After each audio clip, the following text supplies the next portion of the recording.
Canadians are worried and talking about our economy and disappearing jobs and an oblivious federal government. So let's just get right to it and address this. 2,500 well-paying jobs will be lost with the closure of the GM plant in Oshawa. The ripple effect will be significant. Already, a parts manufacturer has announced it will close its Ontario facility. GM, an American company, is subject to an arsenal of weapons President Trump can use to keep production from heading to Mexico. Trump is threatening to cancel subsidies for GM's electric cars and to slap tariffs on GM imports. Trudeau has no such leverage. The warnings from economists in the 70s and 80s about the weaknesses of a branch plant economy are coming true. Trudeau can only, quote, feel the pain. Some solace for those who want to work. Premier Ford has honestly said, the ship has sailed. Years of Liberal mismanagement of the golden goose with regulations and taxes and restrictions has borne a deadly fruit.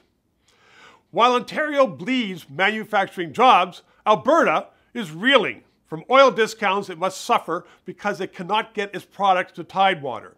As Premier Notley puts it, Coca-Cola sells its flavored water for more per litre than Alberta oil sells for today. The federal government paid $4.5 billion for a Trans Mountain pipeline plan that has yet to see a shovel in the ground. So the Premier is going it alone, ordering 110,000 railway cars to cross the Rockies. Imagine the wear and tear on those tracks, even if she can wrestle the owners to the ground to get those trains rolling. So what is in our future?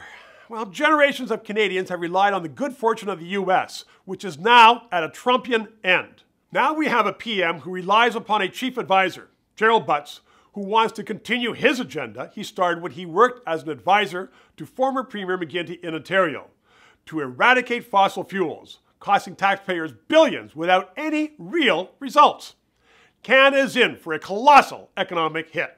The feds continue to rack up billions in debt in good times, as a result of which they have very little maneuverability in lean times.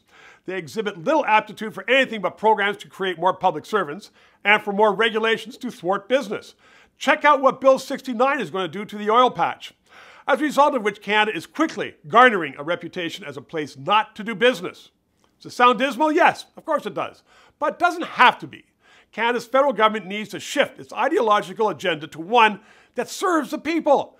Trudeau needs to stop listening to advisors who are all too happy to shut down the oil patch and the car factories, the engines of this country's growth and prosperity. Advisors who apparently don't care that Canadians are losing jobs even as they spend taxpayers deeper into debt. This has got to stop. Our federal Liberal leaders need to realize that their pipe dreams are over.